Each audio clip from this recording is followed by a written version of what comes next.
I raised my champagne glass and smiled at the bride. She looked beautiful in her white dress, her third wedding, her third chance at happiness. She had no idea I'd been sleeping with her groom for 2 years, and the funny part? I didn't even want him.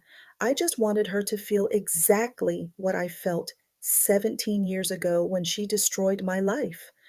Let me tell you how a woman with nothing left to lose became the one thing Eleanor never expected: patient. My name is Patricia Brennan. Patty to my friends, though I don't have many of those left. I'm 62 years old, and I live in a little craftsman house in Savannah, Georgia, where the azaleas bloom pink every spring and the neighbors mind their own business. I like it that way now. Took me a long time to appreciate quiet, but this story doesn't start in Savannah.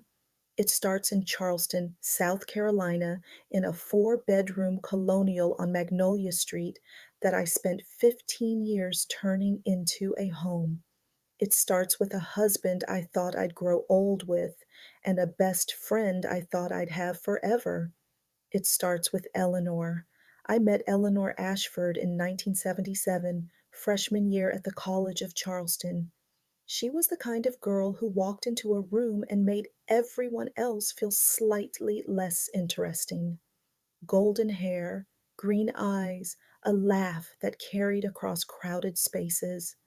Men looked at her. Women wanted to be her friend. I was neither beautiful nor magnetic, but somehow Eleanor chose me. "You're different, Patty," she told me once, early in our friendship. "You don't try to compete with me. I like that." I should have heard the warning in those words, but I was 20 years old and grateful to be chosen. We were inseparable through college, roommates, confidants, bridesmaids at each other's weddings. When I married Richard Brennan in 1985, Eleanor gave a toast that made everyone cry. When she married her first husband, a cardiologist named Stephen, who lasted exactly 4 years, I held her hand through the divorce. Before I tell you what happened next, I want to make sure you're here with me. If you've ever had family betray you, I mean really betray you, hit that subscribe button and stay with me. This story is just getting started, and trust me, you're going to want to see how it ends. That's what best friends did. That's what I believed.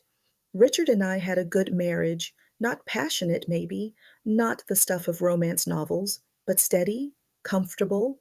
We raised two children together: Melissa, born in 1986, and James, born in 1989. Richard worked in commercial real estate. I taught art at the elementary school 3 blocks from our house. We had dinner parties and holiday traditions, and a life that looked exactly like what I'd always wanted. And through all of it, Eleanor was there. Weekly lunches, shopping trips, long phone calls about nothing and everything.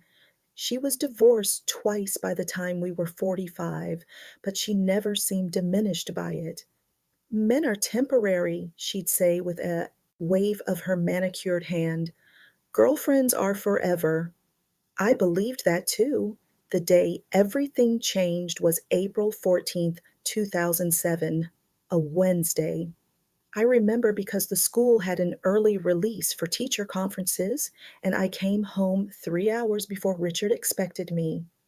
I parked in the driveway and noticed Eleanor's silver Lexus by the curb.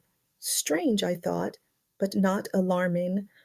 Eleanor stopped by often. Maybe she and Richard were planning something for my birthday, which was 2 weeks away. I let myself in through the garage, set my bags on the kitchen counter, and heard laughter from upstairs. My husband's laugh, Eleanor's voice, low and playful. Even then, my mind didn't go to the obvious place. Why would it? This was my husband, my best friend, the two pillars of my entire adult life. I walked up the stairs, the bedroom door was open, and there they were. I won't describe what I saw. You can imagine it well enough. What I will describe is Eleanor's face when she noticed me in the doorway. She didn't look ashamed. She didn't scramble to cover herself. She just looked at me with something like pity and said, "Oh, Patricia, you had to know this was coming. You had to know," as if I was the fool for not expecting my husband and my best friend to betray me, as if their affair was inevitable and I was simply too blind to see it. Richard was fumbling with the sheets, his face red, stammering something about how it wasn't what it looked like. But Eleanor just sat there, perfectly composed, and watched me crumble. I don't remember leaving the house. I don't remember driving to my sister's apartment in Atlanta. I don't remember much of the next 3 days except crying so hard I thought I might break a rib. When I finally pulled myself together enough to call Richard, he had a speech prepared. "It's been going on for 3 years, Patty," he said, like he was reporting the weather. "I'm sorry you found out this way. I wanted to tell you, but Eleanor thought it would be easier if we just let things evolve naturally. 3 years, while I was cooking his dinners and washing his shirts and lying next to him every night, he was with her. While Eleanor and I were having our weekly lunches, she was counting down the hours until she could have my husband again. "I want a divorce," Richard continued. "I'm going to marry Eleanor. I hope, in time, you can find a way to be happy for us." Happy for them. The divorce was brutal, not because Richard fought me. He was too eager to be free for that, but because Eleanor took control of the narrative before I even understood. There was a story being told. She told everyone that I had been cold, distant, that I had neglected Richard emotionally for years, too wrapped up in my little art projects to be a real wife. She told them Richard had been starving for affection and that she had tried to resist him, tried to protect our friendship, but love was just too powerful. Love. The worst part was that people believed her. Our mutual friends, women I had known for decades, looked at me with a mixture of pity and judgment. "You know," one of them said at a lunch that turned out to be my last with that group, "Eleanor always said that you could be kind of closed off. Maybe if you'd been more attentive."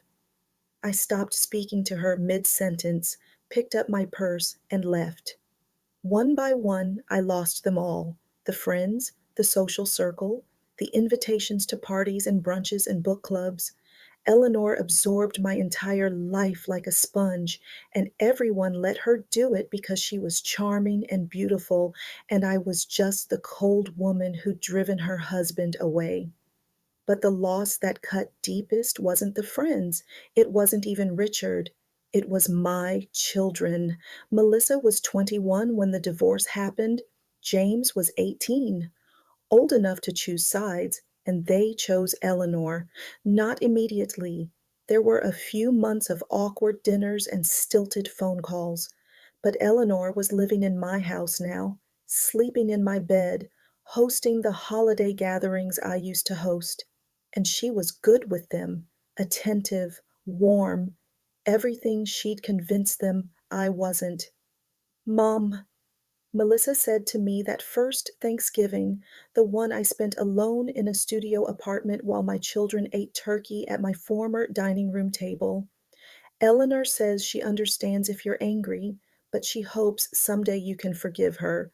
She really does love Dad, and she loves us too." I hung up the phone and didn't call back for 6 months. That was 17 years ago. And last month, an invitation arrived in my mailbox: cream cardstock, gold embossing, Eleanor's third wedding. She wanted me there. The question was, did she know what she was inviting? The years after the divorce were the darkest of my life. I moved into a studio apartment in North Charleston, the kind of place with thin walls and a view of the parking lot. Everything I owned fit into a small U-Haul trailer.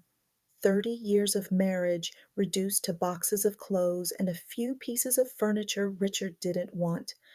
The settlement was fair on paper, half of everything, which sounds reasonable until you realize that everything had been built together, and now I was building alone. I was 45 years old, starting over with nothing but my teacher's salary and a grief so heavy I could barely get out of bed. But I did get out of bed every single morning. That's something people don't understand about survival. It's not dramatic, it's not inspiring, it's just putting one foot in front of the other when every part of you wants to lie down and disappear. It's showing up to teach watercolors to third graders when you cried yourself to sleep the night before. It's buying groceries for one and pretending that doesn't break your heart. My sister Lorraine was my lifeline.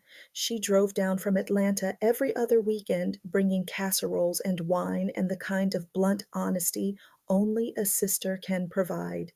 "You're going to survive this," she told me one night, both of us sitting on my tiny balcony watching the sunset.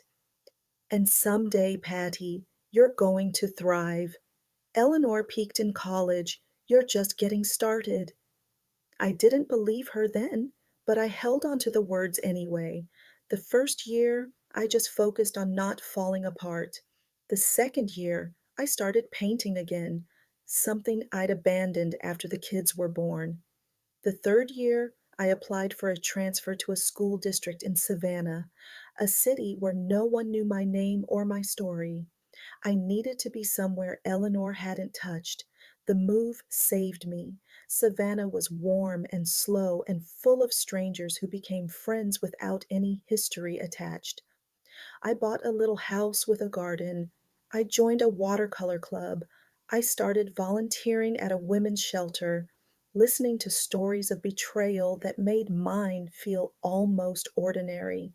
And slowly, so slowly I almost didn't notice, I began to feel like myself again. But the wound never fully closed. How could it? My children were still in Charleston, still treating Eleanor like family while I got birthday cards and occasional phone calls that felt like obligations. Richard and Eleanor got married 6 months after our divorce was finalized, a destination wedding in the Caribbean that my own children attended. Melissa posted photos on Facebook. I saw them by accident and threw my laptop across the room. Then, 5 years after the divorce, Richard died. Heart attack, sudden and massive. He was 58 years old, playing golf with clients, and collapsed on the ninth hole. Dead before the ambulance arrived. I found out from James, who called me for the first time in months. "Mom," he said, his voice shaking, "Dad's gone." I felt nothing. That surprised me. I expected grief, or at least relief. Instead, there was just a hollow emptiness, like hearing about a stranger's death. Richard had stopped being my husband the moment I found him with Eleanor. Everything after that was just paperwork. I didn't go to the funeral. Lorraine said I was making a statement. Maybe I was. Or maybe I just couldn't stomach watching Eleanor play the grieving widow in front of people who had shunned me. Here's the part that would have been satisfying if life were a movie. Eleanor's marriage to Richard should have crumbled. He should have cheated on her the way he cheated on me. She should have suffered. But that's not what happened. Richard, as it turned out, had left Eleanor 6 months before his death. Left her for a 32-year-old dental hygienist named Brittany. The great love story, the passion that was too powerful to resist, had lasted exactly 4 years before Richard got bored and moved on. Eleanor was devastated, humiliated, and for about 5 minutes I felt something like justice. Then she remarried. Husband number two was a retired surgeon named Philip. They lasted 3 years before he caught her with his business partner. Eleanor walked away with a generous settlement, and her reputation somehow intact. That was the thing about Eleanor. She was Teflon, nothing stuck. She could destroy marriages, betray friendships, lie to anyone who listened, and somehow always emerge as the victim. Poor Eleanor, unlucky in love. Poor Eleanor, just looking for her happy ending. Meanwhile, I was the cautionary tale, the bitter ex wife who couldn't move on, the woman who lost her children to her own coldness. That narrative followed me even to Savannah. I met a man once, a nice widower named Frank, who I dated for 6 months. When things started getting serious, he admitted he'd looked me up online, found an old Charleston Society column that mentioned my divorce. The article made it sound like you were difficult, he said carefully. Cold, I just wanted to hear your side. I ended things that night, not because Frank had done anything wrong, but because I realized Eleanor's version of events would follow me forever. There was no escape from the story she had written, or so I thought. 2 years ago, everything changed. It was a charity auction in Savannah, one of those fancy galas where wealthy people bid on vacation packages and feel good about themselves. I was there as a volunteer, helping organize the silent auction items, invisible in my black dress and sensible shoes. That's where I met David Cross. He was tall, silver haired, with the kind of easy confidence that comes from a lifetime of success. 56 years old, an architect, recently relocated from Charlotte. He bid $8,000 on a painting I donated, a watercolor of the Forsyth Park fountain, and insisted on meeting the artist. You have real talent, he said, shaking my hand. This belongs in a gallery, not a charity auction. I laughed. It's for a good cause. Then let me buy you dinner, also for a good cause. My ego needs stroking after that bidding war. He was charming, funny, completely different from Richard, who had always been serious and careful. David was spontaneous, adventurous, the kind of man who suggested midnight walks and impromptu road trips. We started seeing each other, casually at first, then less casually. He made me feel visible again after years of invisibility. He listened to my stories, the edited versions, and never once made me feel like damaged goods. For 6 months, I was almost happy. Then I found out who he was engaged to. It happened at his apartment in downtown Savannah. I was looking for a wine opener in his kitchen drawer and found a stack of mail he'd forgotten to hide. Credit card statements, a phone bill, and underneath them, a save the date card. Eleanor Marie Ashford and David Raymond Cross request the pleasure of your company. I stared at that card for a very long time. David was engaged to Eleanor, my Eleanor, the woman who had stolen my husband, my friends, my children, the woman who had destroyed my life and walked away without a scratch. And she had no idea that her fiancé had been spending his weekends in my bed. I should have ended things right there, should have told David the truth, walked away, and let the universe sort out the rest. But something inside me, something dark and patient that had been waiting for 17 years, whispered a different suggestion. What if I didn't walk away? What if I stayed? What if, for once, Eleanor was the one who didn't see it coming? I put the save the date card back exactly where I found it.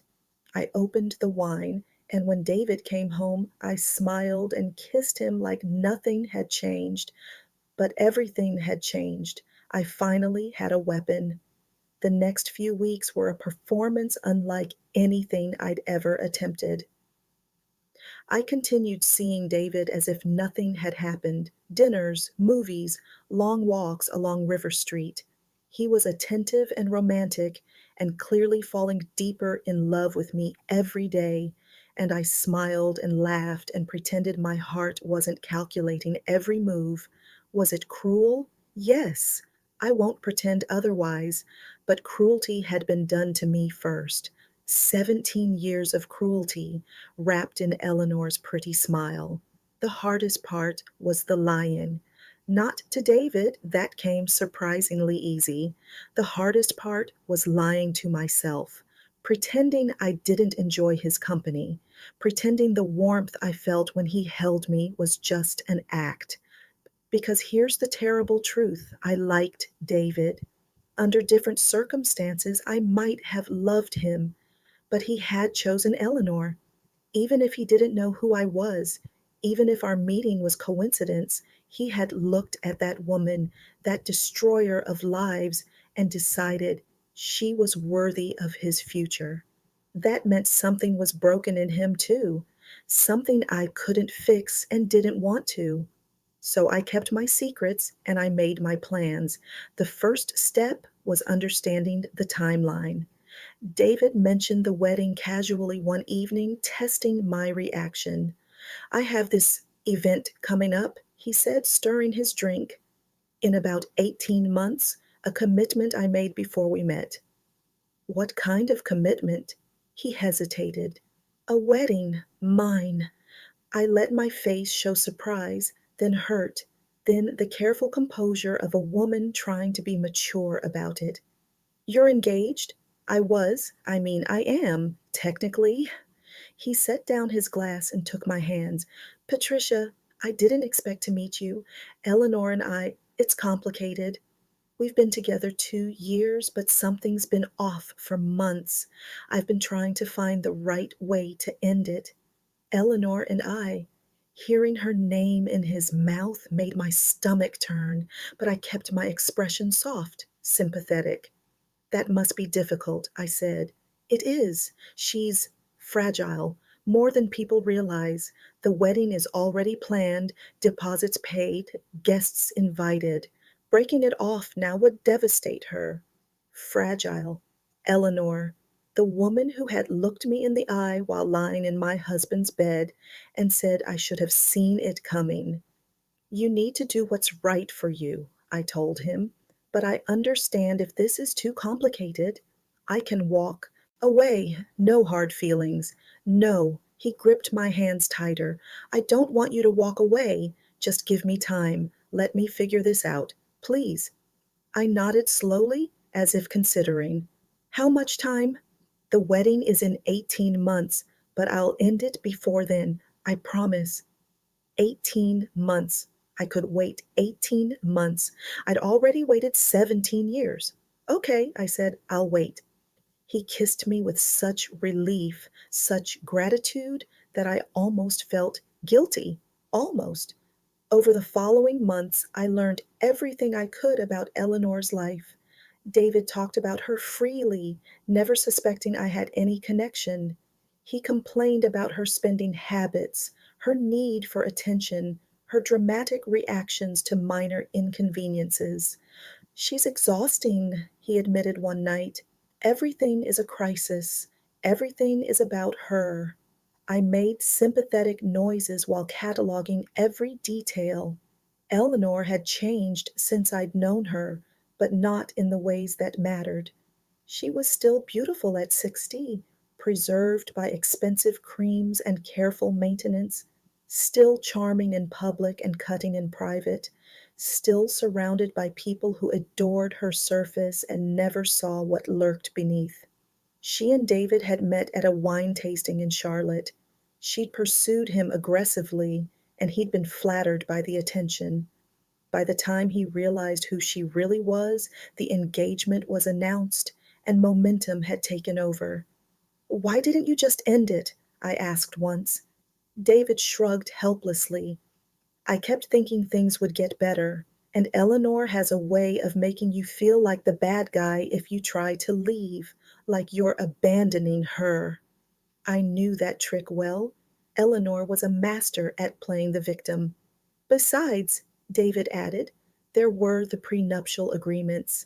If I break it off, there are financial penalties. Her lawyers made sure of that. So Eleanor had learned from her previous divorces, smart, calculated. Exactly what I would have expected. The months passed. David and I grew closer while he grew more distant from Eleanor. He started spending more time in Savannah, less in Charlotte, where she lived. He talked about the wedding with increasing dread. I feel trapped, he told me, like I'm on a train I can't get off. Part of me wanted to tell him to jump, to end things with Eleanor, accept the financial penalties, and start fresh with me. Part of me wondered if what we had could be real, if I could let go of my revenge and just be happy. But then I would remember. I would remember Eleanor's face in my bedroom doorway, the years of isolation, the children who stopped calling, the friends who chose her story over my truth. And the part of me that wanted happiness would go quiet, and the part that wanted justice would speak louder. I started reaching out to old acquaintances from Charleston, not friends. I didn't have those anymore, but people on the periphery of Eleanor's social circle, women who had always seemed uncomfortable with her, but went along to get along. One of them, a woman named Caroline, met me for coffee when she was visiting family in Savannah. Patricia Brennan, she said, shaking her head. I haven't heard that name in years. How are you? Better, different. I stirred my coffee. I heard Eleanor is getting married again. Caroline's expression shifted. Something like discomfort crossed her face. Yes, to some architect from Charlotte. Big wedding planned at the Pinehurst Country Club. Are you going? We received an invitation. I'm not sure yet. To be honest, I've always felt. She stopped herself. What? Caroline looked at me for a long moment. I never believed everything she said about you. Back then, the way she told it, you were practically a monster. But I remember you, Patricia. You weren't cold. You were quiet. There's a difference. Tears pricked my eyes. 17 years, and this was the first time anyone from that world had admitted they'd had doubts. Why didn't you say anything? I whispered. Because Eleanor is. Caroline sighed. You know how she is. Cross her, and you're next. None of us were brave enough to find out what that meant. I reached across the table and squeezed her hand. It's okay, I understand. But inside, my resolve hardened to diamond. Eleanor had terrorized everyone, including the people who stood by and watched. It was time for the watching to end.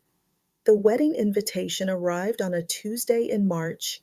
I was sitting on my front porch, drinking sweet tea and watching the azaleas bloom when the mail carrier handed me a stack of envelopes, bills, catalogs, a postcard from Lorraine in Atlanta, and there at the bottom, a cream-colored envelope with gold embossing. My name was written in elegant calligraphy, Ms. Patricia Brennan, not Mrs., not my married name, just Patricia Brennan, as if the 22 years I'd spent as Richard's wife had never existed. I opened it slowly, savoring the moment. Eleanor Marie Ashford and David Raymond Cross request the pleasure of your company at the celebration of their marriage. Saturday, the 15th of June, Pinehurst Country Club. Reception to follow. There was a handwritten note tucked inside the invitation, Eleanor's looping script, unchanged after all these years. Dearest Patty, I know it's been ages, and I know things ended badly between us, but life is too short for grudges, don't you think? I would be honored if you could attend and see that I've truly found happiness at last. Perhaps we can finally put the past behind us. With love and hope, Eleanor. With love and hope. I read those words 3 times, feeling my blood pressure rise with each pass. This wasn't an olive branch, this was a victory lap. Eleanor wanted me there to witness her triumph, the third husband, the grand wedding, the proof that she had won. She wanted to show me that while I'd spent 17 years in obscurity, she had continued to collect everything she wanted, including, unknowingly, a man who'd been sleeping with me for 2 years. I called Lorraine that night. She invited you? My sister's voice was incredulous. After everything, that woman has the audacity of a cat burglar at a police convention. She wants me to watch her win again. So don't go. Throw the invitation away. Live your life. I was quiet for a moment, staring at the cream cardstock on my kitchen table. What if I did go? Lorraine paused. Patty, what are you thinking? I'm thinking Eleanor has never faced a single consequence. Richard left her, but she spun it like she was the victim. Her second marriage ended in scandal, but she walked away richer. She took my husband, my friends, my children, and she's still standing there in her designer dress, pretending she's done nothing wrong.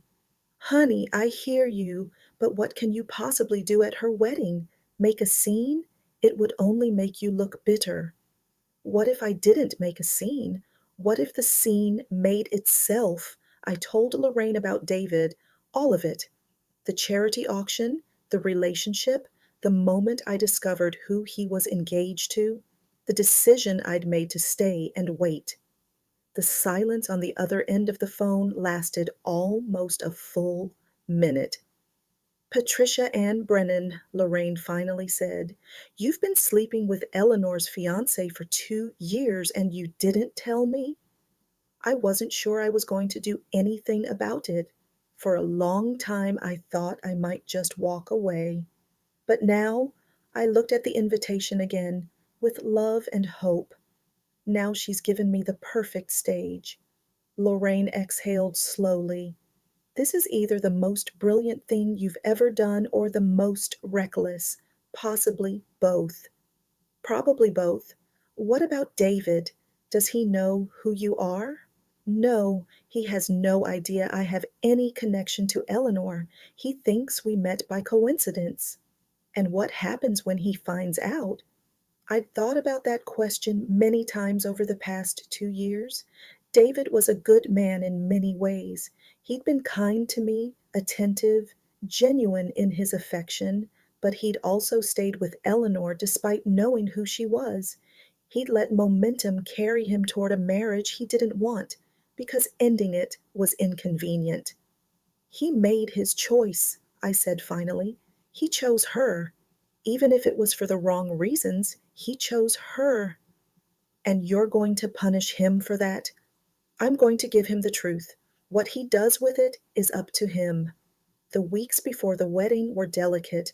I had to maintain my relationship with David while he went through the motions of his engagement to Eleanor. He called me every night, complaining about wedding preparations, seating charts, Eleanor's demands. She wants white doves released during the ceremony, he said one evening, exhaustion in his voice. Where am I supposed to find white doves? Sounds stressful. It's insane. The whole thing is insane. Patty, I don't want to do this. Every time I look at her, I think about you. Then don't do it. He was quiet.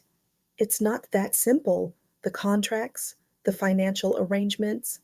Eleanor's lawyers built this thing like a fortress. If I back out now, I lose everything. Everything isn't worth your happiness, David.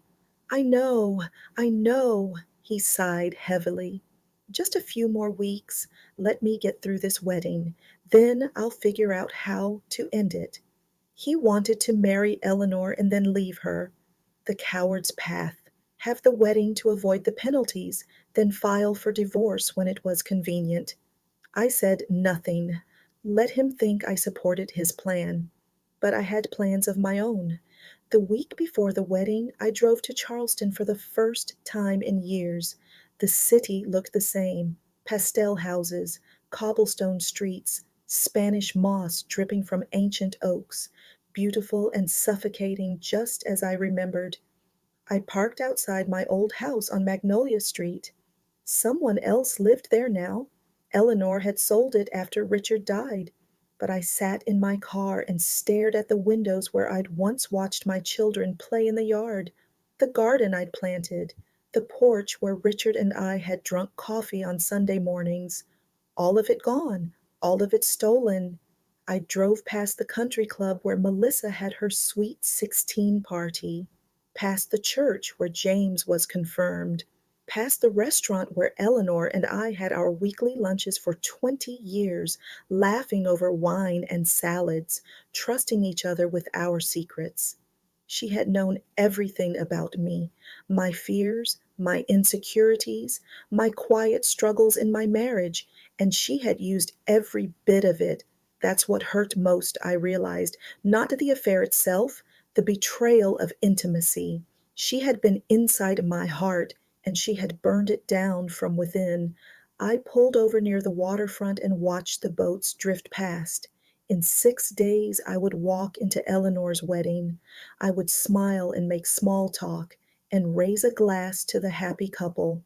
And then, at exactly the right moment, everything Eleanor had built would come crashing down. I wasn't nervous anymore. I was ready. My phone buzzed. A text from David. Missing you. Can't wait until the circus is over. 1 week, my love. I typed back. 1 week. I'll be counting the days. And I meant every word.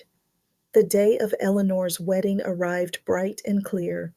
June in South Carolina is usually thick with humidity, the kind of heat that makes your dress stick to your back before you've taken 10 steps.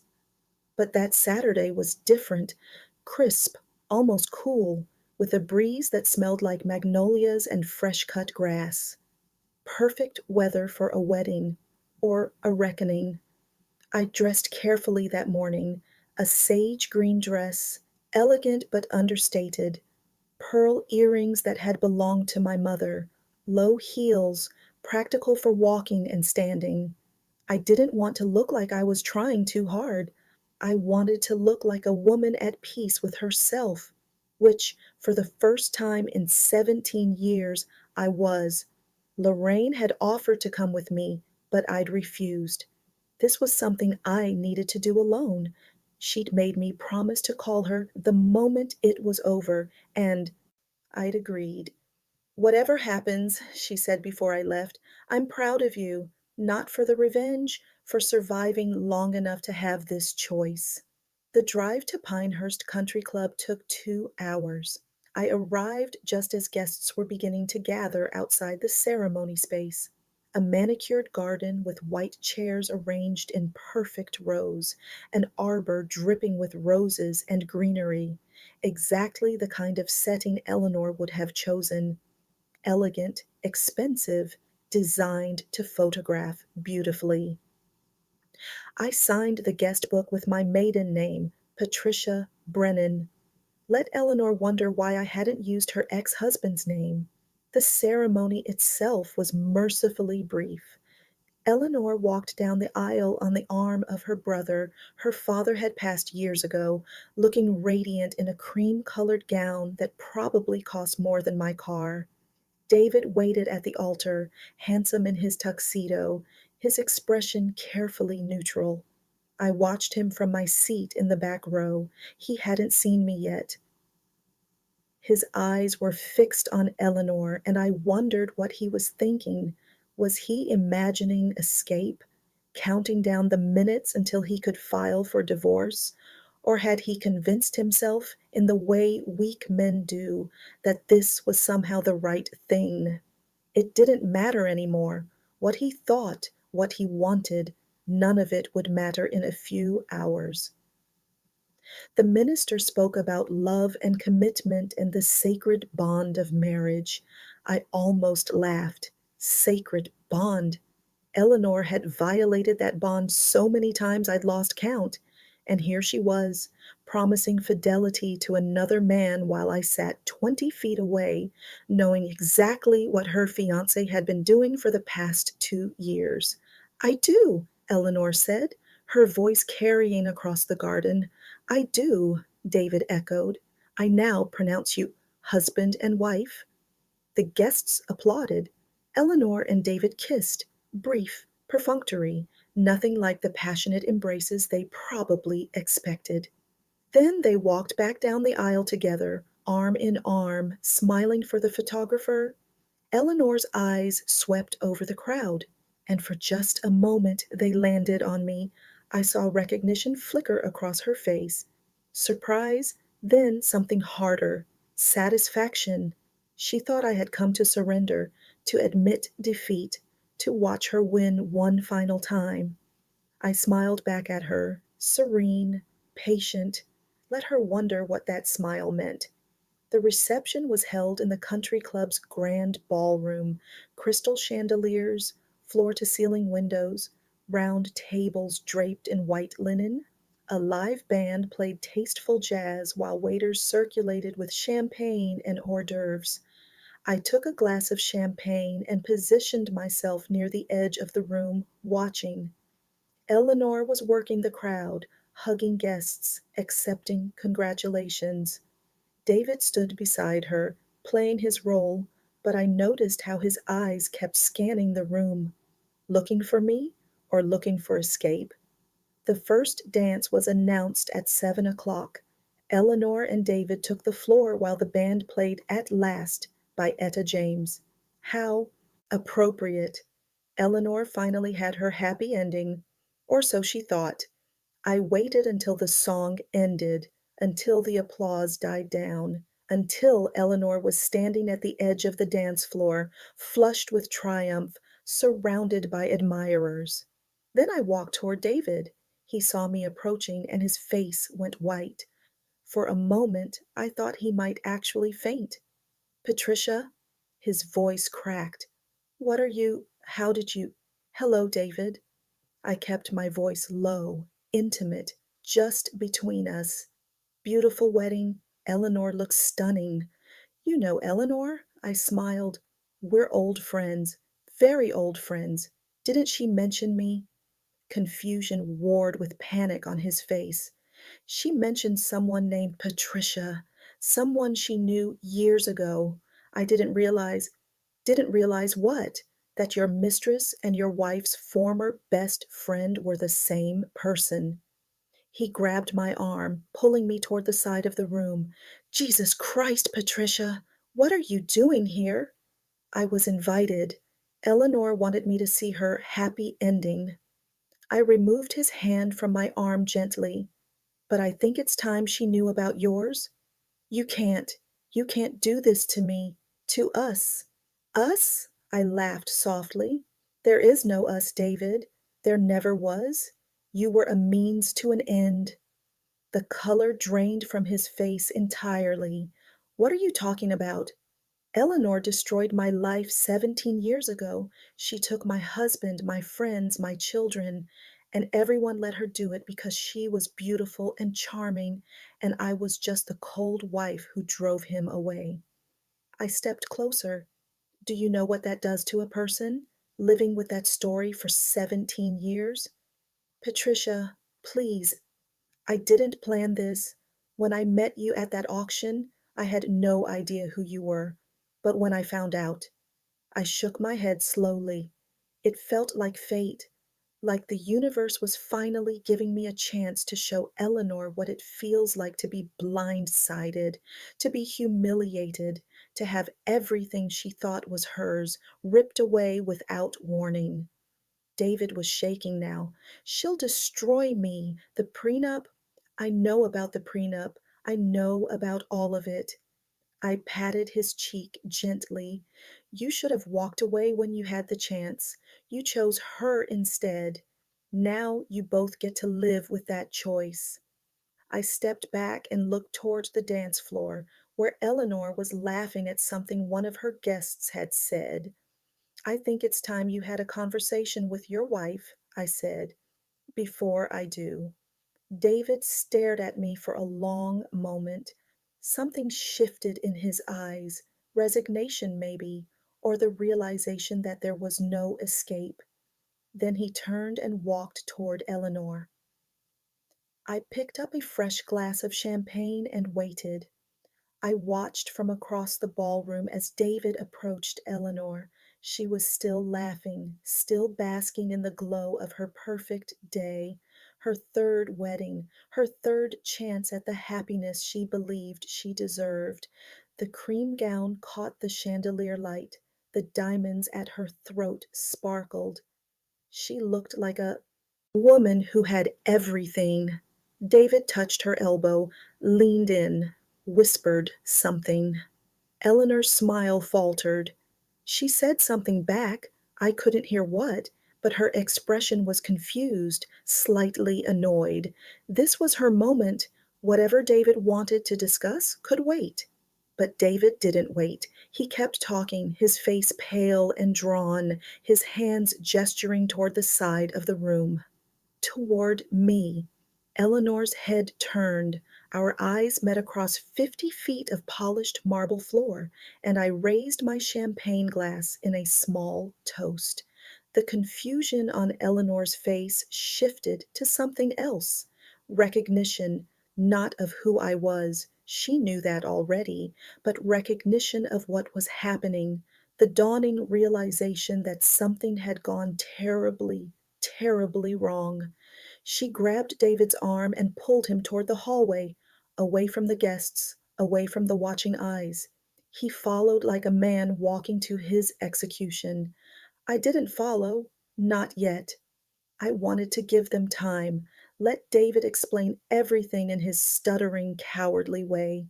Let Eleanor's perfect day curdle in her stomach before I delivered the final blow.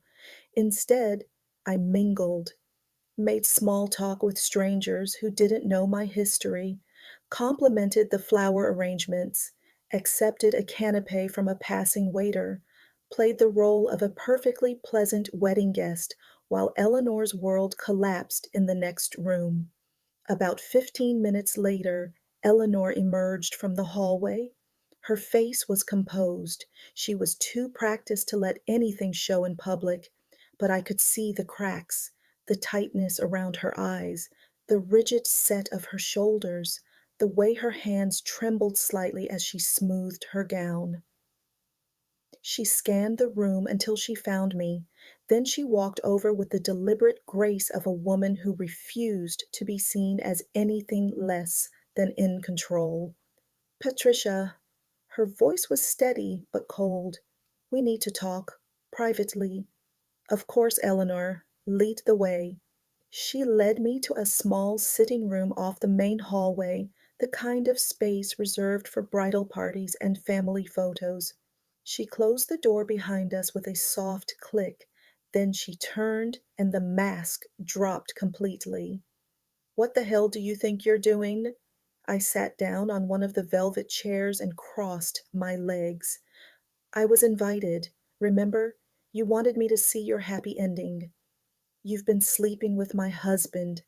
Her voice shook with barely contained rage. For 2 years, David told me everything. Did he? I doubt that. David isn't very good at telling the whole truth. I examined my fingernails casually. But yes, 2 years, give or take. Why? The word came out like a hiss. Why would you do this?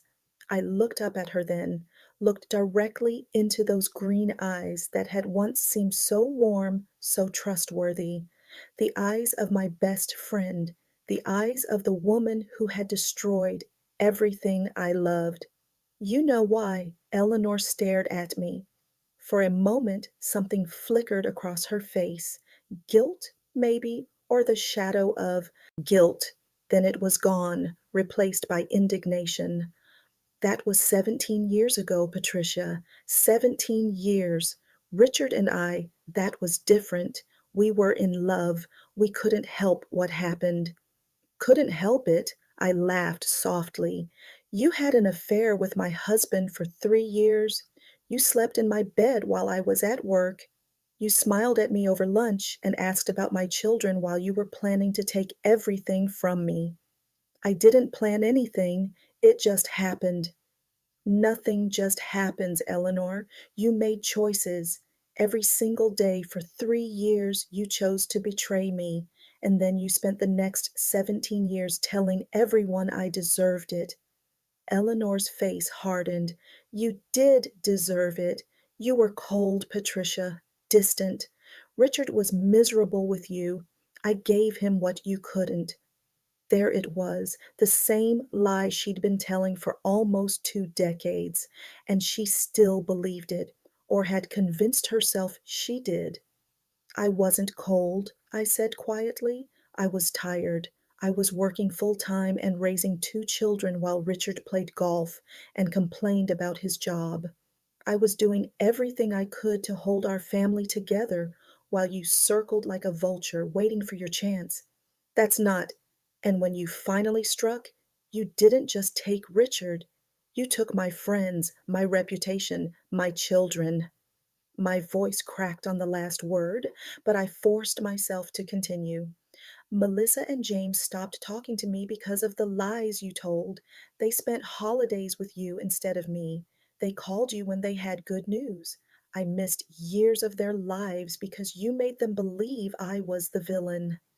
Eleanor opened her mouth to respond, but I wasn't finished. "Do you know what it's like to have your own children look at you like a stranger? To call on Christmas and hear them rushing to get off the phone so they can get back to her? To know that the woman who destroyed your marriage is now raising your grandchildren while you sit alone in an empty house?" I stood up, closing the distance between us.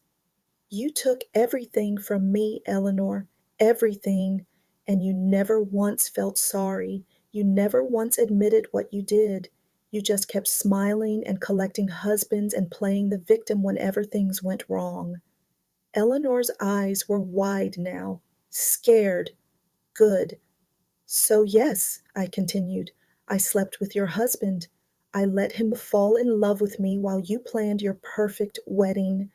And I came here today to make sure you finally understand what it feels like to be betrayed by someone you trust." "This is insane." Eleanor's voice was barely a whisper. "You're insane." "Maybe, or maybe I just ran out of forgiveness." I walked toward the door, then paused. "Oh, and Eleanor, I don't even want him." She blinked. "What?" "David, I don't want him. He was never the point." I smiled at her, the same serene smile I'd given her during the ceremony. "I just wanted you to know what it feels like to lose something on the day you thought you'd won." I opened the door and stepped into the hallway. "Patricia, wait." But I was already walking back toward the ballroom. Behind me, I heard Eleanor's heels clicking on the marble, heard her voice calling my name with increasing desperation. I didn't turn around. The reception had continued without us. The band was playing something upbeat now, and couples were dancing, laughing, enjoying the party. No one had noticed the bride's extended absence, but they were about to, because David was standing at the microphone, tapping it to get everyone's attention. "Excuse me," he said, his voice echoing through the ballroom. "I have an announcement to make." The ballroom went quiet. 200 guests turned toward the microphone, champagne glasses in hand, smiles on their faces. They expected a toast, a loving tribute to the bride, the kind of sentimental speech that makes everyone tear up and reach for their tissues. What they got was something else entirely. "I need to apologize," David said. His voice was shaking, but he pressed on. "To Eleanor, to all of you, I've done something unforgivable." Eleanor burst through the hallway door behind me, her face white with panic. "David, don't!" But it was too late. The words were already spilling out of him, a confession 17 years in the making, though he didn't know it. "I've been having an affair," David continued, "for 2 years, with a woman I met before Eleanor and I got engaged. I told myself it was just a temporary thing, that I'd end it when the wedding got closer. But I didn't. I couldn't." Gasps rippled through the crowd. I heard someone drop a glass. The band had stopped playing entirely. I'm sorry, Eleanor. I'm so sorry, but I can't stand here and pretend anymore. I can't start a marriage built on lies." Eleanor had reached the edge of the dance floor now. Her face was a mask of horror and fury. "David, stop talking right now. We can discuss this privately. The woman I've been seeing is here tonight." David's eyes found me in the crowd. "Her name is Patricia Brennan." 200 heads swiveled in my direction. I didn't move, didn't speak, just stood there in my sage green dress, holding my champagne, letting the moment unfold. "Patricia Brennan?" Someone in the crowd spoke up. One of Eleanor's friends, I thought. "Isn't that, wait, isn't that the woman whose husband Eleanor—" And just like that, the pieces clicked into place. The murmuring started low and built to a roar. Patricia Brennan, Richard's first wife, the woman Eleanor had replaced, standing in the middle of Eleanor's third wedding, revealed as the mistress who had been sleeping with the groom. The irony was not lost on anyone. Eleanor turned to face me, her composure finally shattering completely. "You did this," she spat. "You planned this entire thing. You ruined my wedding deliberately." "No, Eleanor. David made his own choices, just like you made yours 17 years ago." I set down my champagne glass on a nearby table. "I just gave him the opportunity to tell the truth, something you never gave me." "This is insane. You're a psychopath. Someone call security." But no one was calling security. They were all watching, frozen, as Eleanor's carefully constructed world collapsed around her. Her friends, the women who had taken her side all those years ago, who had whispered about cold Patricia and poor, lonely Richard, were staring at her with new eyes. The story they'd believed for 17 years was unraveling in real time. One woman stepped forward, Caroline, the same Caroline who had met me for coffee in Savannah months ago. "Eleanor," she said quietly, "maybe we should talk about this somewhere private." "I don't want to talk about it privately. I want her removed. I want her arrested. She destroyed my wedding." "Eleanor," Caroline's voice was firmer now, "you destroyed Patricia's marriage. You told all of us she was cold and neglectful. You made us take your side." She paused. "Maybe we should have asked more questions." The murmuring in the crowd grew louder. I heard fragments of conversation. "Always thought something was off," and "poor Patricia," and "can you believe Eleanor?" The narrative was shifting before my eyes. For 17 years, Eleanor had controlled the story. She had painted herself as the victim, the woman who couldn't help falling in love, the friend who had been caught in an impossible situation. Now the truth was out. Not all of it, not the years of manipulation, the lies she told, the way she deliberately stolen my children's loyalty. But enough. Enough to plant doubt, enough to crack the pedestal she'd built for herself. Eleanor looked around the room, searching for allies, but found none. Even her brother had stepped back, his expression troubled. "This isn't over," she hissed at me. "I'll destroy you. I'll make sure everyone knows what you did." "What I did?" I laughed softly. "Eleanor, I had an affair with a man who was engaged to someone else. Sounds familiar, doesn't it?" She had no response to that. I walked toward the exit, the crowd parting to let me through. No one tried to stop me. No one said a word. At the door, I paused and turned back. "Eleanor," I called out, "you once told me I should have seen it coming, that what happened with Richard was inevitable." I smiled. "Now you know how it feels to be blindsided." I walked out into the cool evening air, leaving the chaos behind me. Outside, the stars were just beginning to appear. The breeze carried the scent of magnolias and cut grass. Somewhere inside, I could hear Eleanor's voice rising to a shriek, and then the confused babble of 200 guests trying to process what they just witnessed. I got into my car and sat there for a moment, letting the silence settle around me. I had done it. After 17 years of silence, 17 years of being the villain in someone else's story, I had finally spoken my truth. Not in words. Words had never worked with Eleanor, but in action, in the kind of devastating public revelation that she could never spin her way out of.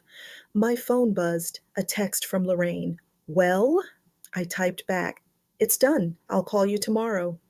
Then I started the engine and drove away from Pinehurst Country Club, away from Charleston, away from the woman who had stolen half my life.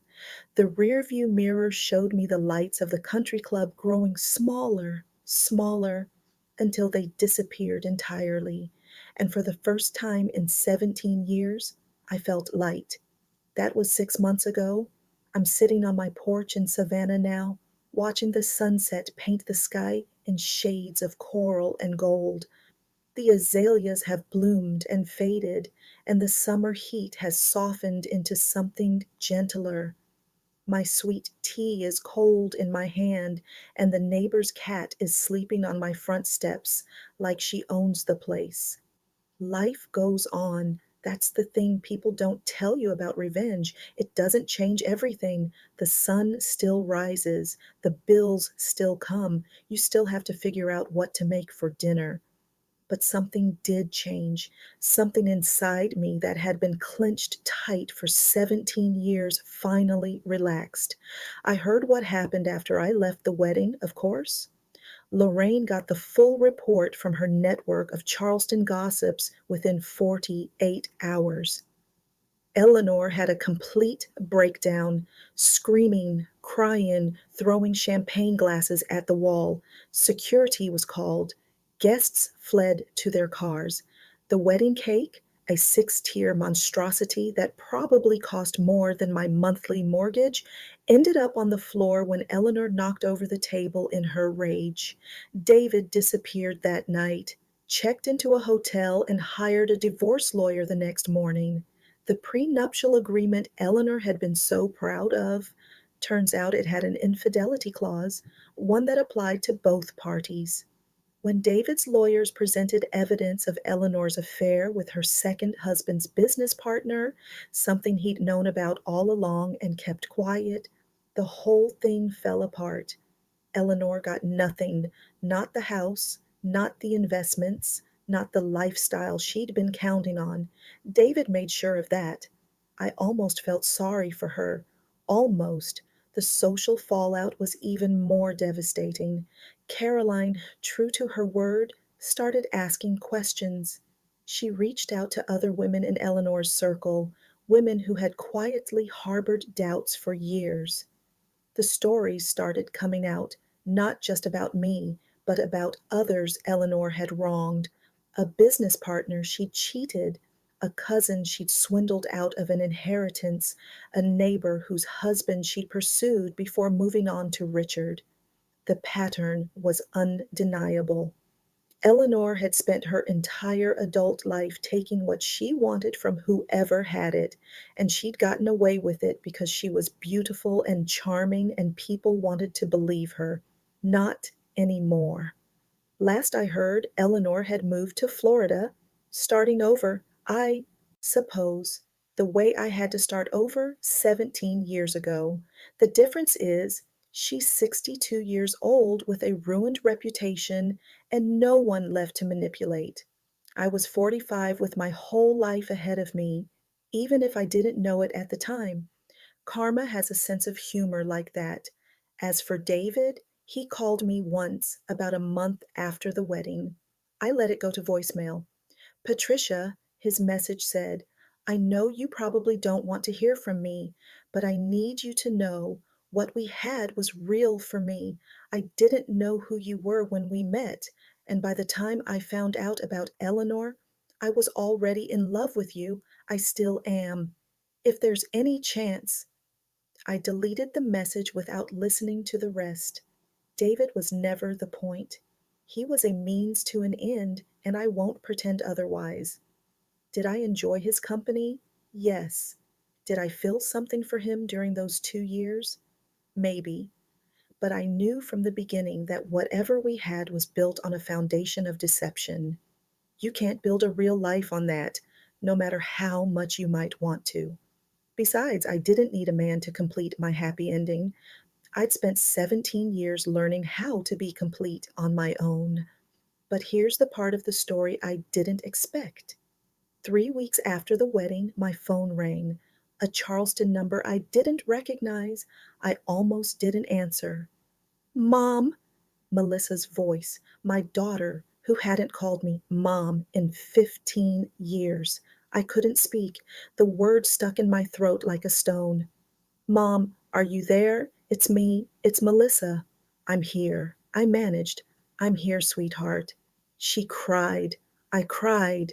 We talked for 3 hours, stumbling over 17 years of silence, trying to find our way back to each other. Melissa had heard about the wedding. Everyone had. And for the first time, she had started questioning the story Eleanor had told her all those years ago. She'd reached out to Caroline, who told her the truth, not just about the affair, but about the systematic campaign Eleanor had waged to turn my children against me. I'm so sorry, Mom, Melissa kept saying. I was so young. I didn't understand. Eleanor made everything seem so reasonable, and Dad backed her up, so I thought, you thought what they wanted you to think, I said. That's not your fault. You were a child. I'm not a child anymore, and I want to know you again, if you'll let me, if I'll let her, as if there was any question. We've talked every week since then. Melissa came to visit last month, bringing her 2 children, my grandchildren, whom I'd only seen in photographs. We had lunch on this very porch, and I watched them play in the garden, and I thought my heart might burst from the fullness of it. James is coming around more slowly. He was always more stubborn than his sister, but he texted me last week, just a simple thinking of you, and I know that's his way of opening the door. We'll get there. We have time. You know, my grandmother used to say that revenge is a dish best served cold, but I've learned something different. Revenge isn't about temperature, it's about timing, it's about patience, it's about waiting until the moment is exactly right and then letting the truth speak for itself. Patience isn't weakness, it's choosing your moment. I didn't want David. I didn't want Eleanor's money or her status or her fancy country club friends. I just wanted her to understand, to feel for one devastating moment what she had made me feel for 17 years, and I wanted my children back. I got both. Some people will say what I did was wrong, that I should have moved on, forgiven, let karma handle it without my interference. Maybe they're right. I'm not a saint, and I've never claimed to be, but I am a woman who was wronged, who waited, who chose her moment, and I'm not sorry. I didn't want him. I wanted her to understand. That's my truth. Take it or leave it. Thank you so much for staying with me until the end. I'm truly grateful you're here. If my story touched something in you, if you've ever been betrayed, blamed, or made to feel invisible, I hope you know you're not alone. If you enjoyed this story, I'd be so honored if you'd subscribe to Echo Lynn's Stories. We share new true stories every single day, stories about karma, justice, and the quiet strength it takes to survive when the world turns against you. Hit that like button if this one resonated with you and leave me a comment. I want to know, have you ever been betrayed by someone you trusted completely? How long did it take to heal, or are you still waiting for your moment? If you want to support the channel, there's a thanks button below. Every little bit helps us keep telling these stories. I'll see you in the next one.